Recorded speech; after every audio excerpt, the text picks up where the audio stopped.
Bonjour, c'est Gilles sur boursicoté.com. Voici l'analyse technique Forex et matières premières pour cette journée du jeudi 27 mars 2014.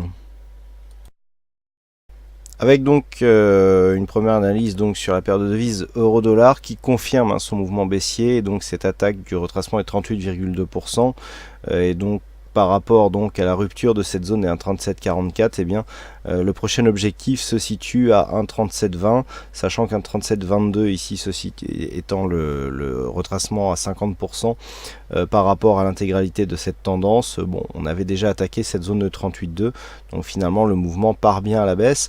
On a le mouvement technique classique avec ici cette évolution en trend haussier, rupture donc avec un début, donc une réaction donc sur la zone de support, on remonte légèrement, rupture, on vient marquer un point bas, on rebondit, on revient chercher ici l'ancienne zone de support comme une résistance et puis on confirme ici par de nouveau plus bas, donc quelque chose de tout à fait logique. Donc premier objectif ici qui se situe dans la zone 50-61,8.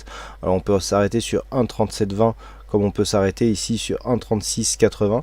Il y a deux zones sur dans cette zone de retracement. Donc on peut très bien avoir un arrêt sur l'un ou l'autre de ces zones, voire même ailleurs, c'est tout à fait possible. Mais cela montre que finalement nous ne sommes pas dans une configuration si dynamique que cela, puisque dans un premier temps on pensait qu'on allait consolider ici sur la zone des 38,2, même si cette zone ici avait été fortement attaquée, et puis on est rebondi, on a testé ici cette zone, et puis en repartant à la baisse, on confirme finalement le mouvement de consolidation. Donc zone ici d'objectif, donc dans la zone 50-61,8, il faudrait repasser au-dessus de cette bougie, avec un plus haut à 1,3782 pour invalider ce mouvement. Donc pour l'instant on en est loin. Place à la consolidation, et donc par rapport à cette phase de consolidation, si les cours venaient à casser à la baisse ici la zone des 1,3664, on aurait une probabilité accrue de revenir ici sur un retracement à 100% de la tendance, donc avec un plus bas à 1,3476. Du point de vue du mouvement court terme, on est sur un signal plutôt baissier, on est en début de survente, mais il n'est pas énorme, on est sur le Forex, on sait que ça peut rester en survente un petit moment avant de remonter. Donc pour l'instant, voilà, ça sent quand même la dynamique baissière qui va, je pense, nous emmener ici dans cette zone, sans encore trop de zones de survente. Donc le mouvement peut encore et a encore le potentiel pour continuer. Nous continuons sur la paire de devises dollar-yen. Donc hier nous étions ici sur une phase de baisse. Alors les cours sont venus ici s'appuyer sur une ancienne zone de retracement à 23,6% avant de rebondir. Mais le rebond ne change rien, puisque nous avons ici donc un rebond qui s'effectue sur la zone de résistance telle qu'elle est depuis maintenant quelques jours. Nous avions ici une tentative de sortie qui s'était soldée par un échec. Depuis plusieurs jours, notamment depuis la semaine dernière, on essaye de franchir cette zone à de multiples reprises, mais les cours n'y parviennent pas. Donc le fait d'avoir ici de multiples attaques sur cette zone de résistance montre quand même qu'il y a une pression haussière qui s'applique sur cette résistance et qu'à terme elle devrait casser. Le problème, c'est que pour l'instant, cette résistance résiste plutôt bien et donc confirme une évolution baissière sur cette phase. Alors je rappelle que cette phase de consolidation et donc de résistance vient ici d'une tendance qui était fortement dynamique et qui a marqué une phase de consolidation.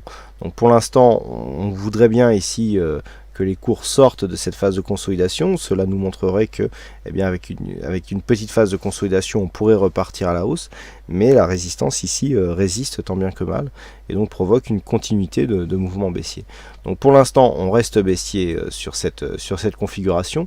Une rupture de cette zone ici devrait normalement libérer pas mal d'énergie et nous porter au moins sur la zone des 103,34 yens pour un dollar, ce qui constitue la zone de résistance et l'objectif de ce mouvement moyen terme. Par contre ici, si les cours rechutent et passent la zone des 101,20, on peut s'attendre à une phase de consolidation et donc de baisse beaucoup plus marquée.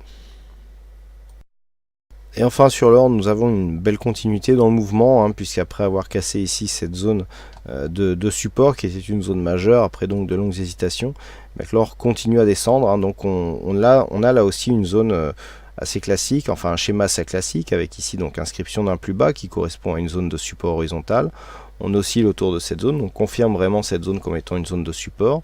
Retour ici, on ne vient pas encore, on ne vient pas vraiment chercher ici les moyennes mobiles 20 exponentielles, mais on casse tout de suite, on retrouve cette zone quasiment comme une résistance. D'ailleurs, si on prend ici cette zone de point bas par rapport à cette bougie, eh bien on y est.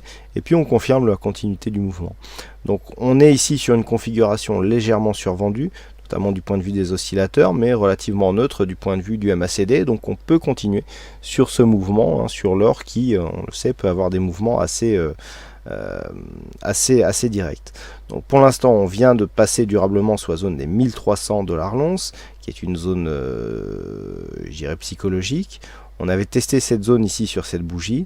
On est remonté, donc tester les 1308. On a cassé la zone des 1300. Là, sur cette bougie, on revient sur cette zone, on la confirme donc comme zone de résistance, en intermédiaire bien entendu. Et ensuite, on continue le mouvement. Donc là, on est dans une configuration technique où le mouvement semble pérenne, régulier, et donc qui peut vraiment nous amener à terme sur la zone des 1220-1230 $ l'once. C'est tout à fait possible, et c'est l'objectif de ce mouvement baissier depuis qui se fait avec le report de polarité, le report d'amplitude. Donc voilà, je peux vous le refaire. On est ici donc sur une phase où il y a, il faut tracer un segment, où il y a donc une amplitude qui est faite entre donc le point haut de cette tendance et ici la zone de support. On va configurer cela pour qu'il y ait des flèches, voilà, donc un peu plus épais, et des flèches qui vont nous révéler l'amplitude du mouvement. Voilà, donc là nous avons ici la première amplitude, et en fait pour définir, je dirais, l'objectif par rapport à une éventuelle cassure, et bien tout simplement il suffit de reporter donc ce segment sur la zone de cassure. Voilà, on essaie d'être précis ici avec la flèche, et puis nous arrivons à une zone ici qui nous donne donc le report d'amplitude à 1233 $ l'once. Donc c'est pour l'instant l'objectif qui a lieu par rapport ici à cette phase, par le fait que nous avions ici cette zone des 1308 comme une zone majeure. On a cassé cette zone, on l'a transformée une fois comme support, on a continué à monter, et là une deuxième fois comme support, on a oscillé autour de cette zone avant de la casser et de la confirmer comme une résistance. Donc là on est vraiment dans un schéma technique où ce report d'amplitude peut tout à fait jouer et nous donner l'objectif que nous venons de définir. Donc pour l'instant, on est en début de mouvement, la survente va certainement se faire sentir un peu plus fort, mais du point de vue du mouvement de fond, même si nous avons des petites phases de rebond technique court terme, eh bien 1235 points, 1235 $ l'once, 1233 même, eh bien le nouvel objectif baissier de l'or suite à la cassure de cette zone des 1308. Voilà ce que nous pouvons dire sur cette analyse technique Forex et matières premières. Il ne me reste plus qu'à vous souhaiter à toutes et à tous une bonne soirée, bonne chance dans vos prochains trades, et on se retrouve dès demain pour d'autres analyses techniques en vidéo. Bonsoir à tous.